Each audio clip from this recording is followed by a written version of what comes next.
Graves. Death is the least of your problems. Yeah. Back in the enthusiasm, I'm going to bring up writer and director of this gory supernatural opus, Mr. Brian Pulido. Come on up to the stage, sir.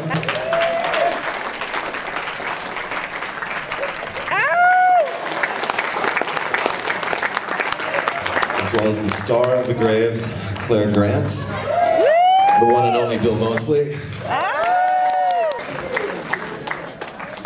and actors and producers Brian and Dean Ronalds. From the printed comic book page to the screen. I always wanted to make a movie, so I took a lot of what I liked writing about, women coming into power, female warriors, ugly monsters, and threw them into the story.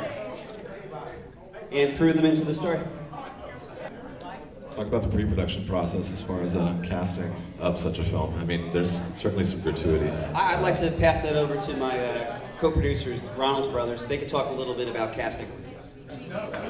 Casting process. Toss it. Oh, we thought, what better folks to bring along to do a Brian Pulido picture than, horror icons like Bill Moseley, and Tony Todd, and our favorite Amanda Wyss, who was Tina in Nightmare on Elm Street. The narrative is really physically challenging on everybody involved in the cast, particularly Clare. Maybe you want to talk a little bit about that. I mean, when you first read the script, did you realize how demanding it was actually going to be? I mean, you're shooting out in the desert, and it's the whole movie is a chase. Continual chase. Yeah. I did actually. That was part of why I liked it. I wanted to run around and kick ass and sweat all day. I can see that. Throwing this over to Bill. It kind of comes across your character of Caleb as a really nice, clean-cut guy to start off with before the madness ensues. Coming off the Otis character from The Devil's Rejects, and to see you in this, there's certain similarities, but there are differences. I was wondering what appealed to you about this project. I love the script. I love the character of Caleb because there was that, at least, kind of faint hope at the beginning that I'm playing a decent human being. And so that's always fun to fool the public. And it didn't take long for Caleb to actually show his true self, which kind of comes out in his nose. I won't give it away, but if you look on either corner of the stage here, you kind of get the idea. And and I just, in my, my normal Bill Moseley life, I love to chase hot chicks around with a sickle anyway. And so it just felt natural, like a natural extension. Plus I was getting paid and was getting to enjoy the desert of, is it northern Arizona? That's like Like central Arizona. Where I had actually gone when I was a kid. We used to go like about 5 miles from where we shot to a dude ranch and ride horses to escape the winters of Chicago. So it was like, for me, it was like being home too. That was like an added bonus. And it was fun to work with these guys, and it was fun just to rip it up. And I hope you like my Crispin Glover comb over.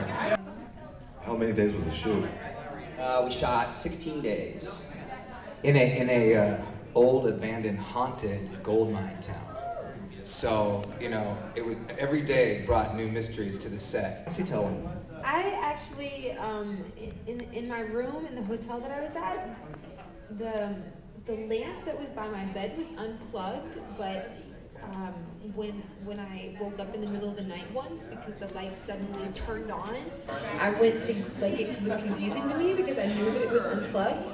And then when I went over to go turn it off, it was still unplugged but on, and it was really scary. So how was it working with Tony Todd on this production? Yeah, he just took over, man. He loved it. And it was funny, one thing that he said to me, when you finally see the movie, he is just bigger than life, Old Testament reverend who really believes this twisted logic and what he's doing is helping his people. Of course it's not, it's just costing people their lives. But he believed in this completely. And he told me, he said, early on, he's like, Brian, I really don't want to play this like Robert Mitchum and Night of the Hunter. I think I'm going to go bigger. And when you finally see it, he has some bigger. And he has some bravura scenes Very yeah, big. towards the end of the movie. For us, he was awesome, and he's remained a supporter of the film, a good friend, and he got a gig last minute, or he would have been happy to have been here.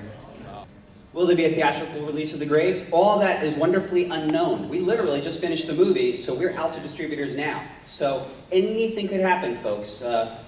Particularly if you're buzzing about it, you dig this film and you see it later, that kind of buzz really does help us. So the actual answer is, I have no idea. Our game, though, is we'd love to be theatrical, of course.